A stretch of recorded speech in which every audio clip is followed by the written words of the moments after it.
Con todos, bienvenidos. Hoy día tenemos una clase más, un tiempo de meditación más en el Evangelio según San Marcos. Hoy día, Dios mediante, vamos a acabar el capítulo 12 y como ustedes recordarán, en la clase anterior hemos visto ya los últimos encuentros y enseñanzas de Jesús en su última semana donde va a ser crucificado.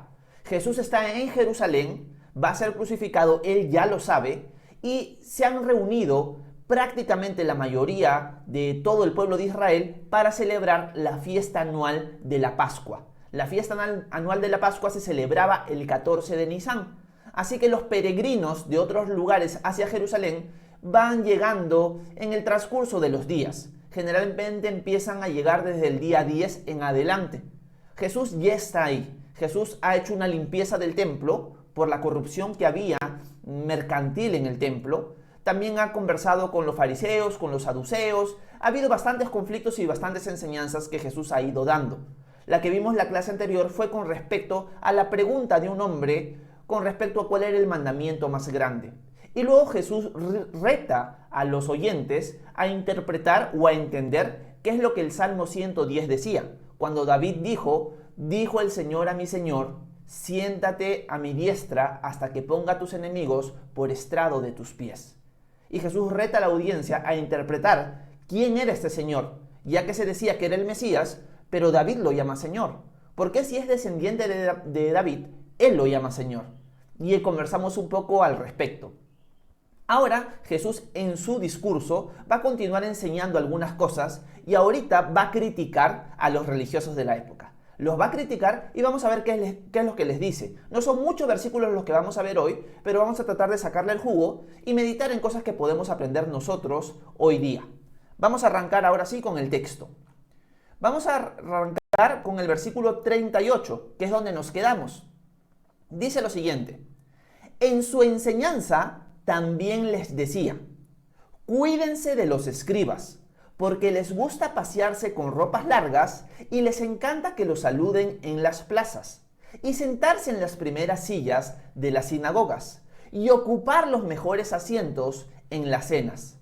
Además, se apoderan de los bienes de las viudas y luego fingen hacer largas oraciones, pero peor será su condenación. Acá Jesús les da duro a los religiosos de la época, en este caso a los escribas. Los escribas eran encargados principalmente de transcribir las escrituras, por eso se les llama escribas. Ellos copiaban con una fidelidad increíble los textos del Antiguo Testamento, aún no existe el Nuevo Testamento. Ellos transcribían, pero esa no solamente era su función, también ellos enseñaban al pueblo y ellos eran un ejemplo para el pueblo. Por lo tanto, los escribas, a la vista del pueblo, eran ejemplares, supuestamente. Pero Jesús acá les está diciendo, cuídense de los escribas. Y expone a continuación cada una de las cosas que hacían los escribas por las cuales uno tenía que cuidarse. Y vamos a analizar una por una. Primero arranquemos con la primera, porque les gusta pasearse con ropas largas. ¿Qué significaba eso? Que los escribas en buena cuenta no hacían nada. Lo único que quizás en algún momento hacían era estudiar las escrituras, pero generalmente ellos se basaban en tradiciones. Así que sus ropas largas indicaban que ellos prácticamente no hacían ningún trabajo manual. Solamente se dedicaban al ocio, pero no se dedicaban al trabajo. Ni siquiera en la enseñanza necesariamente. Era muy poco lo que ellos hacían. Por lo tanto, una de las cosas que Jesús le dice a sus discípulos, a los oyentes, que se cuiden de ellos, es exactamente eso. Que no caigan en que la gente en buena cuenta los alabe cuando ellos son unos buenos para nada. Esa era la cuestión que Jesús está indicando acá con las ropas largas. No solo eso, sino también ven que les encanta que los saluden en las plazas. Nos dice el texto, les encanta que los saluden en las plazas y sentarse en las primeras sillas de las sinagogas y ocupar los mejores asientos en las cenas. Estos hombres querían que la gente los saludara y querían llamar la atención siempre. Por eso ellos anhelaban, ellos deseaban que la gente los saludara en las plazas. Cuando nosotros leemos Mateo capítulo 6, vemos en el Sermón del Monte que Jesús ataca mucho a los religiosos, principalmente a los fariseos, pero los llama hipócritas. Y en los ejemplos que Jesús da de la hipocresía de ellos, son personas que quieren saludar a la gente, son personas que quieren que la gente los salude, mejor dicho, y también son personas que quieren que la gente se dé cuenta de su piedad. Por ejemplo, cuando ellos ayunaban, iban a pasearse por las plazas con caras demacradas, con caras de dolor. ¿Para qué? Para que la gente viera que ellos estaban en ayuno y la gente pudiera decir, wow, mira cómo este escriba, mira cómo este fariseo está ayunando delante de Dios. Su piedad, qué tal amor tienen a Dios. Mira cómo sufre por amor a Dios. Y Jesús dice, bueno, ellos ya tienen su recompensa, porque lo que ellos están buscando con eso no es agradar a Dios, sino es agradar al hombre. Es agradarse a ellos mismos y que ellos reciban alabanza. Ellos ya reciben su recompensa porque ya obtienen el aplauso de la gente. No solamente dice eso Jesús con respecto a los escribas o fariseos, sino también una de las cosas que hacían ellos era hacer largas oraciones. Y eso es lo que Jesús continúa diciendo también cuando habla de los escribas, que hacen largas oraciones. ¿Por qué ellos hacían largas oraciones? Para que la gente los oyera. Recordemos que los judíos de la época no oraban en silencio, sino oraban audiblemente. Por lo tanto, tú ibas a poder darte cuenta cuando un escriba, un fariseo, estaba orando. Y sus oraciones no eran cortas, sus oraciones eran largas. ¿Por qué eran largas? Porque querían llamar la atención y recibir alabanza propia. Por lo tanto, diría Jesús en Mateo capítulo 6, ellos ya tienen su recompensa. Ellos ya tienen el aplauso de la gente, que es lo que ellos buscaban. Pero en cambio tú, diría Jesús, hazlo en privado. Tú, diría Jesús, cuando ores no busques el aplauso de la gente. Y así tu Padre que ve en lo secreto te recompensará. Esa era la idea y ese era el motivo por el cual un discípulo debería orar, debería ayunar, debería dar. En cambio los escribas lo hacen todo al revés. Vemos aquí nuevamente en el texto que a ellos les encanta sentarse en las primeras sillas de las sinagogas y ocupar los mejores asientos en las cenas. Una cosa que me viene a la mente cada vez que leo algo así es que hoy en día lamentablemente sucede lo mismo en las iglesias cristianas. Los religiosos, los escribas, lo que querían era tener los lugares de honor, tener los lugares que eran, por así decirlo, más llamativos y que indicaban que ellos tenían un rango superior. Hoy en día sucede lo mismo en las iglesias cristianas. En muchas de ellas, no en todas, no vamos a generalizar, sucede que hay ciertas familias que tienen ciertos lugares adelante. Y esos lugares que están adelante, más cerca del púlpito, como se dice, son personas o familias que son como las más importantes. Y ellos buscan sentarse ahí porque eso indica su nivel, su importancia dentro de su comunidad cristiana. Personalmente considero que ese es un error y que eso nos guía a tener un corazón orgulloso. Tenemos que tener cuidado. No necesariamente está mal que una familia generalmente se siente en un lado. El problema está cuando ellos consideran que ese lado donde ellos generalmente se sientan ya les pertenece. Y eso pasa mucho en las iglesias cristianas. ¿Por qué? Porque, primero, somos cómodos. Segundo, en el caso de las familias que se sientan adelante como más importantes, queremos llamar la atención, queremos que la gente entienda nuestra importancia y eso muestra simplemente un corazón orgulloso. Los religiosos hacían exactamente lo mismo. Querían que la gente los alabara y que la gente supiera su categoría, su importancia en la comunidad. Pero Jesús lo que está diciendo aquí es, cuídense de ellos. Porque todo eso que hacen está contrario o es contrario a mi corazón. Ellos están haciendo todo lo contrario a lo que deberían mostrar. Ellos deberían ser siervos. Por eso yo he venido como siervo, diría Jesús. El Hijo del Hombre no vino para ser servido, sino para servir y para dar su vida en rescate por muchos. Por último, en las descripciones que Jesús da de los escribas, dice, además, se apoderan de los bienes de las viudas y luego fingen hacer largas oraciones, pero peor será su condenación. Ellos abusaban de las viudas, ¿por qué? Porque los escribas de la época no podían cobrar. Ellos no podían cobrar por su enseñanza. Pero ellos sí indicaban, en cierto sentido, que si una persona le daba regalos, que si una persona los apoyaba económicamente, era como lo correcto, era como que ellos iban a ser más bendecidos. Ellos no estaban en la obligación de cobrar por enseñar, pero manipulaban de esa manera.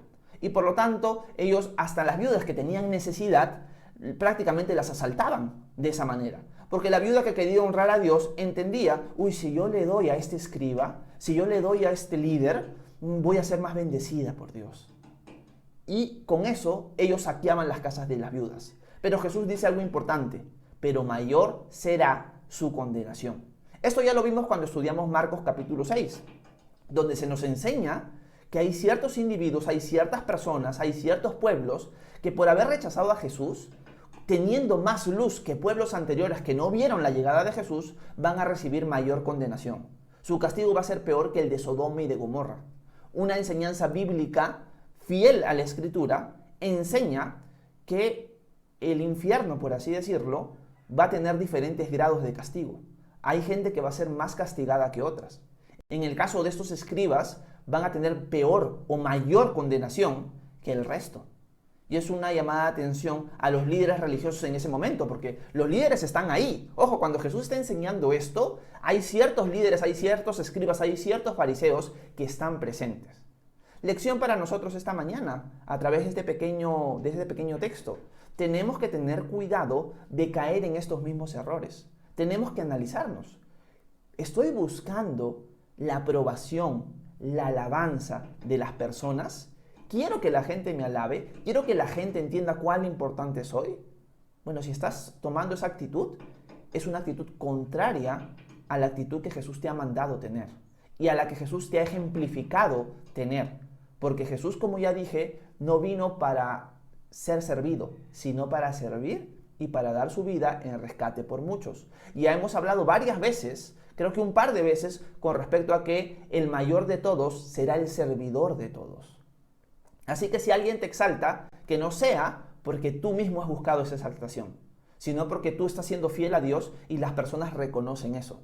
Pero no te exaltes por tu propia voluntad, ni te exaltes cuando las personas digan algo bueno de ti, sino reconoce con humildad que es por la gracia de Dios, que Él te está usando, que Él te ha cambiado, etcétera, etcétera.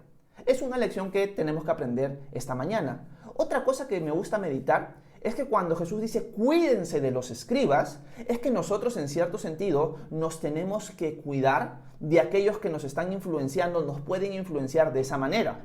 Porque los escribas están haciendo eso. Jesús está describiendo lo que los escribas dicen o lo que los escribas hacen, pero la llamada de atención es a la gente que está alrededor. ¿Por qué? Porque la gente que está alrededor, al ver el ejemplo de ellos, los imita. Muchas veces nosotros somos prontos para imitar lo malo y no lo bueno. Tenemos que tener cuidado. Es una llamada de atención para los líderes de la iglesia de ser buenos ejemplos para la congregación, para nuestros hermanos, para los que nos rodean. Pero sobre todo, el liderazgo de la iglesia no debería buscar que la gente siga su ejemplo necesariamente, sino el ejemplo de Jesús. Sí, Pablo va a decir, imítenme a mí, así como yo imito a Cristo. Por lo tanto, somos responsables de dar un buen ejemplo a los que nos rodean. Pero sobre todo, tenemos que guiar los ojos de las personas a Jesús, no a nosotros mismos. Es más, yo considero que es bueno decirle a las personas que nos rodean, a las personas a las cuales somos influencia, de que somos falibles, de que tenemos errores y contarles ciertos errores que nosotros tenemos, para que la gente no nos idealice, para que la gente no termine alabándonos a nosotros en lugar del Señor. Porque eso pasa mucho. Se adora mucho al pastorado, cuando el pastorado es solamente un rol más dentro del cuerpo de Cristo. No somos mejor que nadie. Somos ovejas al igual que ustedes. Por lo tanto, tenemos un rol diferente, pero no somos más que el resto. Por lo tanto, no nos deberían idealizar. Pero como en cierto sentido eso pasa, necesitamos ser buenos ejemplos, porque en cierto sentido tenemos el liderazgo. Pero eso no significa que seamos mejor que nadie, ni que seamos perfectos. Por lo tanto, tenemos que, así como predicamos a Cristo, también tenemos que contar que nosotros tenemos las mismas luchas de los que nos rodean y que estamos batallando y que nos aferramos a Cristo y poder dar herramientas para que las personas también entiendan, sí, esa falla también la tiene este liderazgo y la solucionan de esta manera. Así que tenemos que cuidarnos de aquellos que nos influencian para mal y no para bien. Y si tú eres una persona que tiene un rol de influencia en tu comunidad cristiana, tienes que tener entendimiento de que tienes una mayor responsabilidad delante de las personas y delante de Dios. Por eso los líderes que no siguen al Señor para nada van a recibir mayor condenación. ¿Por qué van a recibir mayor condenación que el resto? Porque ellos son ejemplo. Ellos deberían ser un buen ejemplo para la sociedad, pero no lo son. Así que estas son cosas que tenemos que meditar esta mañana y analizarnos. ¿realmente estoy cayendo en esto? ¿Realmente estoy siendo una buena influencia para los que me rodean? ¿Realmente estoy siendo influenciado por aquellas personas que son orgullosas, que buscan el aplauso de la gente y yo he terminado imitándolos? Tenemos que tener cuidado con eso. Por eso Jesús dice, cuídense de los escribas, porque hacen todo esto y ellos van a recibir mayor condenación. Sigamos ahora en el texto, porque ahora va a pasar un evento que no va a ser necesariamente una enseñanza pública, sino una enseñanza para sus discípulos, para sobre todo los 12 apóstoles. Vamos a ver la continuación. Veamos el versículo 41 en adelante. Dice lo siguiente: Jesús estaba sentado frente al arca de las ofrendas y miraba cómo la gente echaba sus monedas en el arca. Muchos ricos echaban mucho, pero una viuda pobre llegó y echó 2 moneditas de muy poco valor. Entonces Jesús llamó a sus discípulos y les dijo: de cierto les digo que esta viuda pobre echó más que todos los que han echado en el arca, porque todos han echado de lo que les sobra, pero esta, de su pobreza, echó todo lo que tenía, todo su sustento. Acá sucede algo bien bonito. Acá sucede el encuentro, en cierto sentido, de la viuda con Jesús. Obviamente la viuda no sabe nada de esto. La viuda ha dado su ofrenda al templo y no sabe que Jesús le está mirando. La escena es la siguiente. Jesús está mirando en el templo todo lo que sucede. Y una de las cosas que había en el templo era como una especie de cuernos donde las personas depositaban sus ofrendas al templo. Y esto era algo de acuerdo a la ley, porque los levitas, los sacerdotes, tenían que ser sustentados. Y el pueblo, en cierto sentido, con sus ofrendas, sustentaba al sacerdocio levítico. Cuando eso está pasando, hay mucha gente rica que está echando un montón de dinero. Y obviamente, como ya hemos visto, lo hacen para llamar la atención. Lo hacen para el aplauso de la gente. Mateo capítulo 6 también va a tocar ese tema, de que la gente da simplemente por el aplauso, para que todos te vean y para que todos te aplauden o te aplaudan. Sí, qué dadivoso es esta persona. Mira cómo ama a Dios, por eso apoya de esta manera. Pero no lo hacen por glorificar a Dios, sino lo hacen para el aplauso de la gente. Así que hay un montón de ricos que está echando bastante dinero. Pero de repente viene una viuda pobre. Y la viuda pobre echa, según esa traducción, 2 moneditas de poco valor. Y estas 2 moneditas de poco valor, para Jesús, que está observando todo esto, es mayor que todo lo que los ricos han dado en total. Y por eso Él llama a sus discípulos. Y le dice, miren muchachos, miren todos los ricos que están echando gran cantidad de dinero, pero miren esta viuda pobre, que ha echado todo su sustento. Ella ha echado poquitas cosas, 2 moneditas de poco valor. Podría ser en mi país unos 5 centavos, unos 10 centavos. Así de poquito ella echa. Pero Jesús le dice a sus discípulos, miren, esta viuda ha dado más que todos los ricos juntos. Esa es la idea que Jesús le está enseñando a sus discípulos aquí. Ahora, a Jesús, al enseñarle esto a sus discípulos, les está enseñando varias verdades. La primera verdad es que, en cierto sentido, la cantidad que uno puede dar para la gloria de Dios no importa, sino lo que importa es el corazón. La cantidad no es lo importante, sino con el corazón que uno da. La viuda ha dado, obviamente, muchísimo menos que el resto, pero Jesús no está evaluando el dar de acuerdo a la cantidad, si no los ricos hubieran sido más recompensados o más alabados por Jesús. Pero el hecho de que la viuda, que ha dado prácticamente 5 centavos, sea, por así decirlo, alabada por Jesús, significa que el Señor no está buscando cantidad, sino el Señor está buscando algo de corazón, algo con amor, algo con el deseo de glorificar a Dios, sea para darlo en el templo o sea para ayudar al necesitado. Una de las cosas de las cuales ya hemos hablado en el tiempo de preguntas y respuestas muchas veces es que en el Nuevo Testamento no hay una obligación de dar un diezmo. El diezmo es algo del Antiguo Testamento, no del Nuevo. Pero sí, en el Nuevo Testamento se enseña y se proclama constantemente que uno debería ser dadivoso con el necesitado. Porque Jesús, siendo pobre, o siendo rico, perdón, se hizo pobre para que con su pobreza nosotros seamos enriquecidos. Hablando de su humanidad y su sacrificio por nosotros. Por lo tanto, el carácter de Jesús es un carácter dadivoso. Por lo tanto, nosotros debemos tener ese mismo carácter. Y la cantidad no es lo importante, sino el corazón con el que damos. Si tú das un montón, pero para el aplauso de la gente, eso no vale nada. Si tú das un montón, pero con un corazón amargado, eso no vale nada. Otro principio que encontramos aquí es que Dios no necesita nuestro dinero. A veces en las iglesias se enseña eso, que en buena cuenta Dios necesita nuestro dinero. Un ratito, Dios es el dueño de todo. Él no necesita nuestro dinero. Pero Él lo que quiere es que nosotros seamos dadivosos porque eso nos hace bien y eso lo refleja a Él en nuestras vidas. Y también otras personas terminan dándole la gloria a Él por ese bien recibido. Por lo tanto, Dios no necesita nuestro dinero, pero Él sí desea que nosotros seamos dadivosos. ¿Está bien darle a nuestra iglesia local? Está bien darle a nuestra iglesia local, porque nuestra iglesia local generalmente tiene pagos que hacer, como luz, como alquiler y cosas semejantes. Pero no es al único lugar donde nosotros deberíamos dar, sino al necesitado, porque ese es el corazón de Dios, que nosotros demos de corazón, con un corazón alegre, a la persona que necesita nuestra ayuda. Y así estamos reflejando bien al Señor. No importa la cantidad, sino realmente el corazón. Eso es lo que el Señor les está mostrando con este pequeño ejemplo a sus discípulos aquí. Otra cosa que podemos aprender ya para ir terminando, porque creo que ya vamos regular tiempo, sí, ya llegué a los 20 minutos, es que cuando nosotros vemos a la viuda da prácticamente todo su sustento. Cuando la viuda da todo su sustento nos está enseñando que el dar también implica un sacrificio.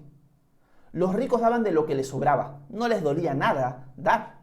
En cambio, la viuda dio todo su sustento. La viuda sufrió, por así decirlo, se sacrificó para dar todo lo que tenía. Por lo tanto, ayudar al necesitado de una manera correcta implica cierto sacrificio. Porque muchos de nosotros, sobre todo los que vivimos en Latinoamérica, no es que nos sobre la plata. Por lo tanto, cuando ayudamos al prójimo, cuando damos nuestro tiempo, cuando damos alimento, cuando damos dinero, nos cuesta. Y eso está bien. Ayudar al necesitado tiene que implicar cierto sacrificio. Hay veces que hay una persona que necesita ayuda y hemos apoyado y nosotros, sobre todo mi familia, no tenemos dinero. Y por lo tanto lo voy a hacer por fe. Lo voy a hacer porque quiero ayudar a esta persona, pero realmente sé que el mañana es incierto para mí. Pero el Señor va a estar conmigo mañana. Así que yo voy a dar un sacrificio y voy a apoyar. Porque yo prefiero acumular tesoros en el cielo y no en la tierra. Eso es difícil, porque generalmente pensamos mucho en el mañana, pero cada día tiene su propio afán. Así que si buscamos primeramente el reino de Dios y su justicia, las demás cosas nos van a ser añadidas. Así que es un principio importante que nosotros tenemos que aprender esta mañana. El corazón dadivoso de Dios no busca el aplauso, ni se enfoca en la cantidad, sino en el corazón. Que sea un corazón dadivoso y que sea un corazón alegre. Porque Dios no necesita nuestro dinero, sino que nosotros lo reflejamos a Él cuando apoyamos al necesitado con lo que Dios nos ha dado a nosotros. Así que esos son principios importantes que nosotros tenemos que recordar esta mañana. Y también no hay excusa para ayudar al necesitado. Quizás cuando tenga más dinero voy a ayudar. Quizás cuando tenga más dinero voy a apoyar. Bueno, eso es una mentira. La viuda no tenía más dinero. Y el Señor reconoció eso, que ella había dado más que todos. Por lo tanto, sea mucho, sea poco, si lo haces de un buen corazón, el Señor va a recibir ese acto de dar como una alabanza a Él también. Así que es importante recordar eso esta mañana. Así que si estos textos los han edificado, si estos textos los han retado, por favor déjenmelo saber en la sección de comentarios. Espero que haya sido de edificación este tiempo pequeño que pasamos en la palabra de Dios. Cualquier pregunta, cualquier comentario, cualquier duda, háganmela saber que inmediatamente los voy a leer. Que Dios los bendiga a todos.